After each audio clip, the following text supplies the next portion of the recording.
네, 안녕하세요. 오프로 부동산의 다우나입니다.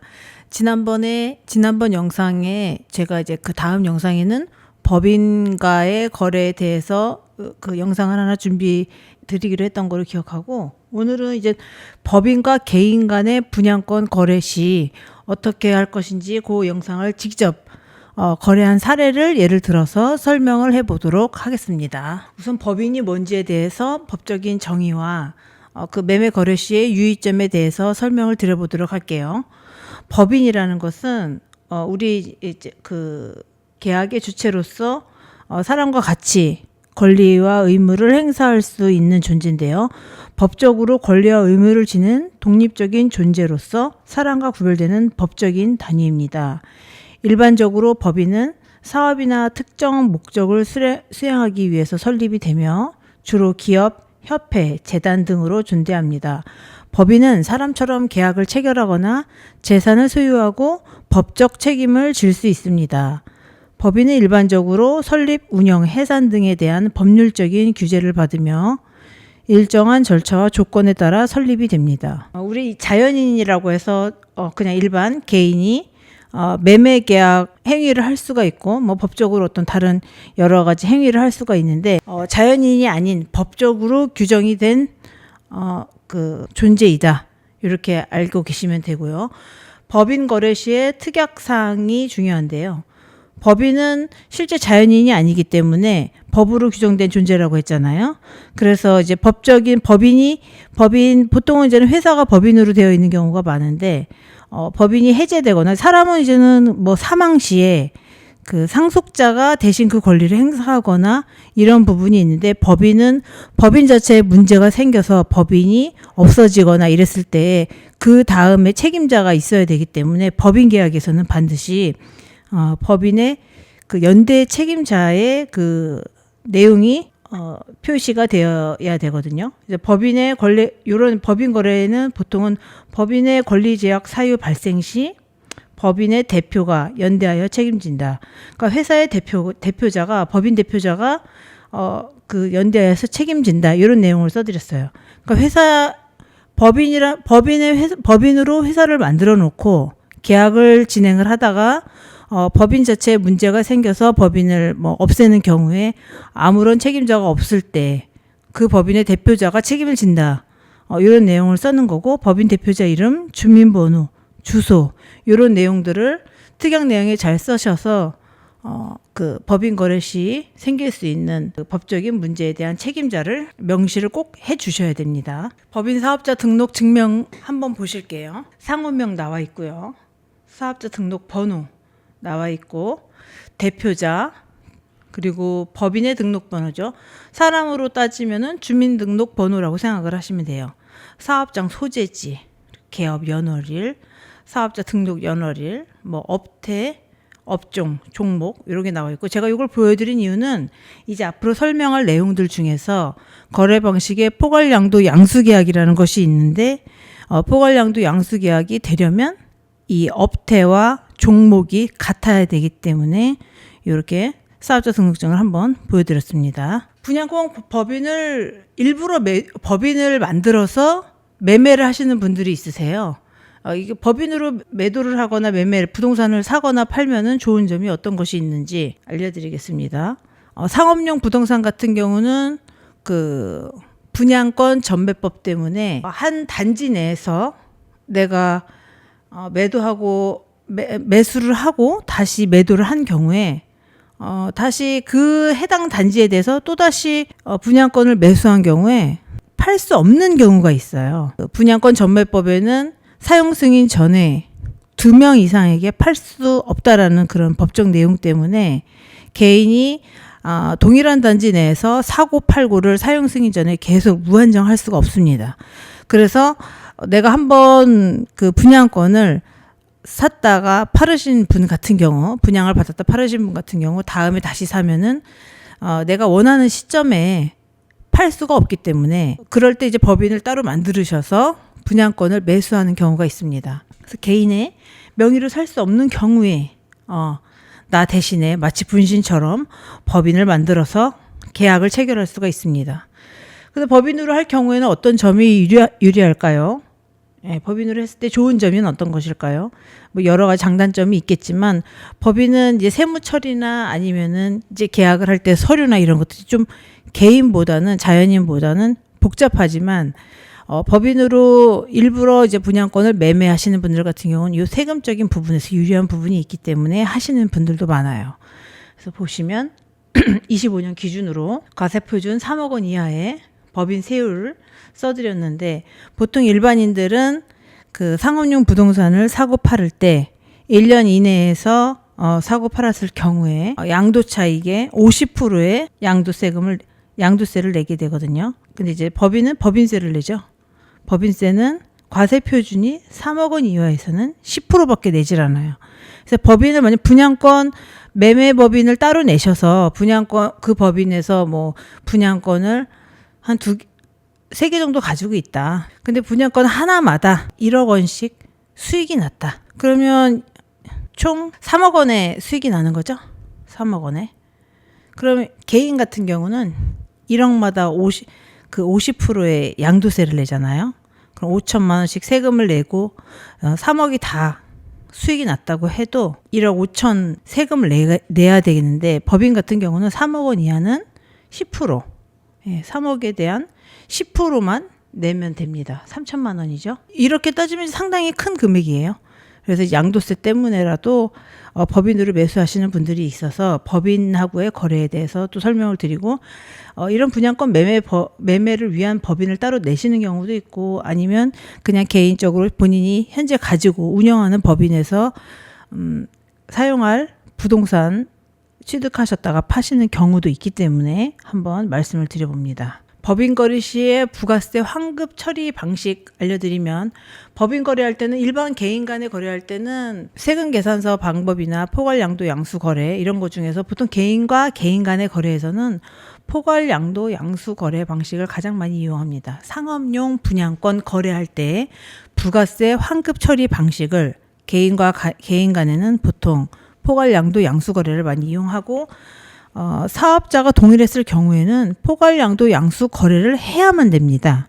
예, 법인 거래는 그 상황에 따라서 다른데 계산서를 발행하는 경우도 있고 포괄 양도 양수 거래를 하는 경우도 있고 또 대리납부 제도를 활용해서 부가세 처리하시는 방법이 있습니다. 계산서 발행은 어떻게 하는지, 계산서 발행은 어떤 건지 우리가 이제 그 사업을 하시면서 재화를 사게 되면은 부가세는 나라에서 다시 환급을 받아요. 모든 재화에는 부가세가 들어있다 그랬잖아요. 사업자가 일반인은 아니에요. 개인이 아니고 사업자가 상품이나 서비스를 공급하고 그에 대해 상대방에게 세금을 포함한 금액을 청구하는 문서입니다. 계산서는 부가가치세법에 따라서 사업자가 부가세를 포함한 거래 내역을 증명하기 위해서 발행하는 것인데 세금 계산서라는 것은 부가가치세가 포함된 거래에 대해서 발행하는 문서입니다. 주로 일반 과세자가 발행하죠. 왜냐하면 간이과세자는 부가세 환급을 받지 않기 때문에 세금 계산서를 발행하지 않죠. 부가세를 포함한 공급가액과 부가세액을 명시해서 세금 계산서를 발행을 합니다. 분양권 같은 경우도 만약에 5억 원에 대한 분양가 5억짜리 분양권이 있다고 했을 때 통상의 경우 한 4천만 원 정도 되는 부가세가 붙어 있어요. 그 건물에 대해서. 그럼 이 4천만 원에 대한 부가세를 세금 계산서를 발행하게 되어 있습니다. 사업자인 경우에. 오피스텔이나 상가나 지식산업센터, 생활숙박시설 이렇게 상업용 부동산 같은 경우는 사업의 용도로 이용할 목적으로 사시는 분들이 많고 임대의 목적으로 그래서 일반 임대 사업자를 내시고 분양권을 가지고 있을 때마다 시행사에서 세금 계산서를 발행을 해주거든요. 그래서 이 세금 계산서는 어떻게 생겼을까요? 사업자 등록 번호 그리고 뭐 상호, 성명, 사업장 주소지 그리고 이런 거 써드린 거가 그 업태와 종목이 써 있죠. 근데 여기는 잘 보시면은 업태와 종목이 좀 다르네요. 공급 받은 자는 업태가 기술 서비스업, 종목은 기타 광고 관련 서비스업이고 공급 받은 자는 부동산업이고 비주거용 건물 임대네요. 업태와 종목이 다르죠. 이런 경우에는 포괄량도 양수 거래를 할 수가 없습니다. 그래서 무조건 세금 계산서를 발행하게 되어 있어요. 그래서 부가세 처리는 그래서 어떻게 공급받은 그 금액에 이거 지금 현재 실제 거래된 사례를 가지고 보여드리고 있는 거기 때문에 금액이 써 있는데 여기 보시면은 몇 호의 건물분, 몇 호의 옵션분 이렇게 써 있죠. 건물분에 대한 공급가액 세액 써 있고 옵션에 대한 공급계약과 세액이 써 있습니다. 현재 이제 70% 납부된 금액에 부가세 부분 2,411만 2천 원 부가세액이 붙어 있고요. 옵션은 15만 4천 원. 요거를 이제 세금계산서 발행한 내역이에요. 그러면 매수자는 요 계산서를 받아서 부가세 환급 신청을 하면은 2,411만 2천 원 더하기 15만 4천 원 요것을 환급받게 됩니다. 그리고 계산서를 발행을 했을 때는 매도인이 매수자한테 세금계산서를 발행을 하는 거죠. 매수인한테. 그럼 매수인은 계산서를 받아서 나라에 환급 신청을 하면 나라에서 이제 그 부가세를 환급받는 거고요. 매도인은 법인 같은 경우는 그 법인 자체를 폐업을 하지 않는 경우가 대부분이고 개인 같은 경우는 만약에 사업자를 폐업을 했다. 그러면 부가세를 나라에 다시 내가 환급받은 부가세는 사업을 폐업을 했기 때문에 다시 내놔야 되고 법인도 마찬가지로 물건을 이제 내가 환급받은 부가세를 다시 나라에 내야 되는 거예요. 계산서를 발행을 했을 경우에는 제가 이제 법인 사업자 등록증하고 개인 사업자 등록증을 이제 비교를 해드리려고 여기 보냈는데 본건의 경우에는 매도인은 법인이었고요. 매수인은 개인 사업자로 매수를 하셨습니다. 원래 사업자가 있었던 건 아니고 그 매도인이 법인 사업자에서 가지고 있었던 분양권을 매수하시고 나서 그 사업자하고 똑같은 사업자를 내신 거예요. 여기 이제 법인에서는 다행히도 다행은 아니지만 법인에서 업태를 보니까 부동산업이네요. 종목은 부동산 매매예요. 그래서 이 법인에서 들고 있었던 분양권이 있었고 이 분양권을 매도를 하신 거예요. 그래서 개인사업자는 그 분양권을 매수를 하시면서 그 매수한 분양권에 대해서 부동산업과 종목은 비주거용 건물 임대로 사업자를 내셨습니다. 그래서 이런 경우에 부가세 처리를 어떻게 할 것인가? 업태와 종목이 같죠. 업태와 종목이 같을 경우에는 포괄량도 양수 거래를 할 수도 있고 세금 계산서로 발행을 할 수도 있어요. 그런데 이제는 그 거래를 하고 나서 담당 주무관에 따라서 세무 주무관에 따라서 이것이 포괄량수도가 인정된다 안 된다 이 부분이 달라질 수가 있습니다. 그러면 매수한 사람이 계산서를 발행을 하고 부가세 환급 신청을 하면은 부가세를 받아야 되지 않습니까? 그런데 본건은 포괄량도 양수를 꼭 거래를 했었어야 된다. 요렇게 주무관이 해석을 하게 되면은 부가세 본인이 받을 환급분에 대해서 제대로 못 받을 수가 있어요.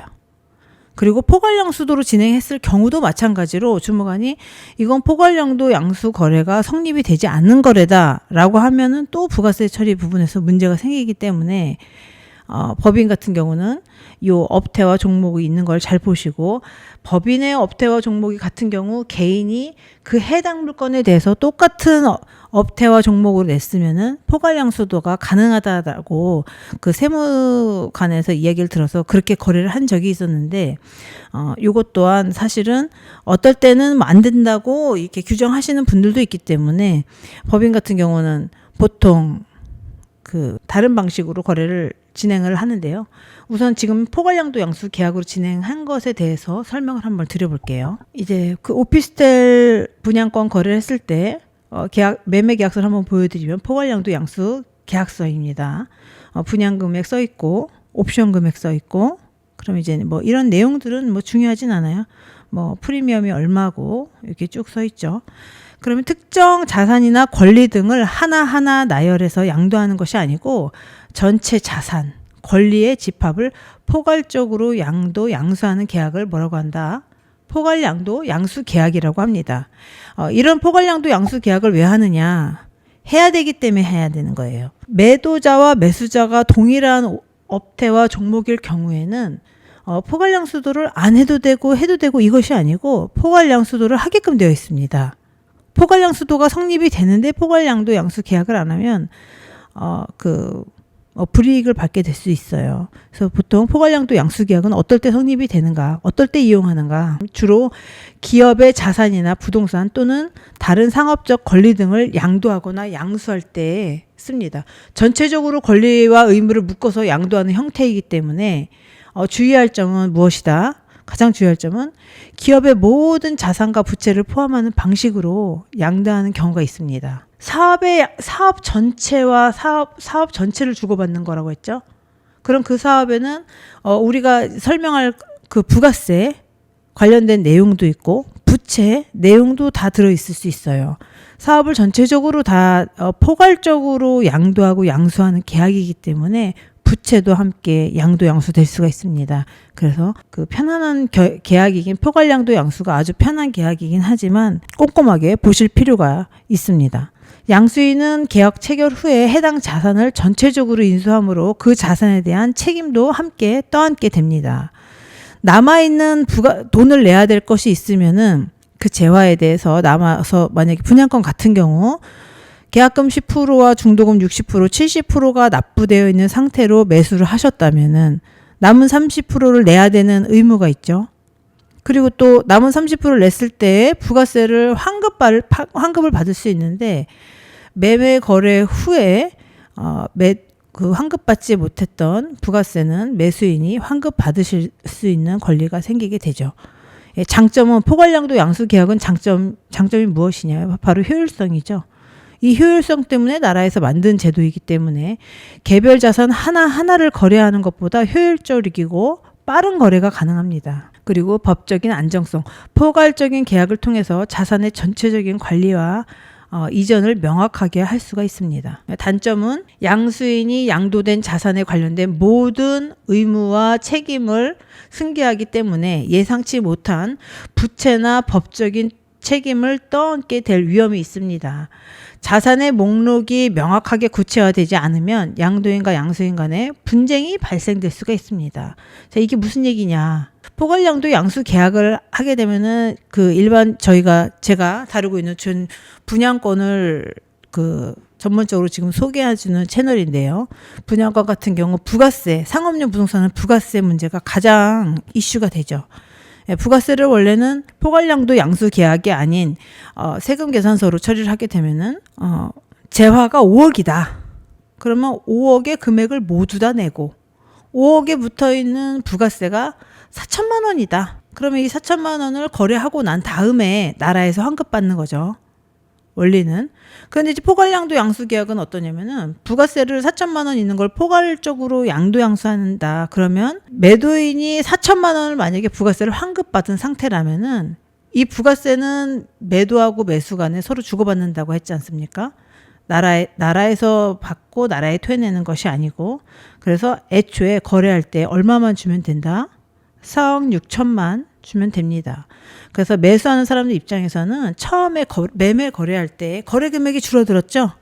5억을 주고 나중에 세금 계산서 받은 것으로 나라에 환급을 2개월 후에 받느냐. 그러면 우선은 처음에 매매 거래할 때 얼마를 준비해야 되죠? 5억을 준비해야 되잖아요. 그런데 포괄양도 양수계약은 얼마만 준비하면 된다? 4억 6천만 준비하면 되죠. 그리고 거래하시고 나서 부가세를 환급 받나요, 나라에서? 아니죠.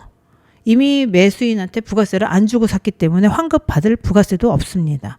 매도인은 부가세에 포함된 금액이 아닌 부가세가 빠진 금액을 받았기 때문에 4억 6천만 받았기 때문에 본인이 예전에 나라에서 받았던 부가세를 나라에 토해낼 일이 없어요. 그냥 그 거래로 끝나는 거예요.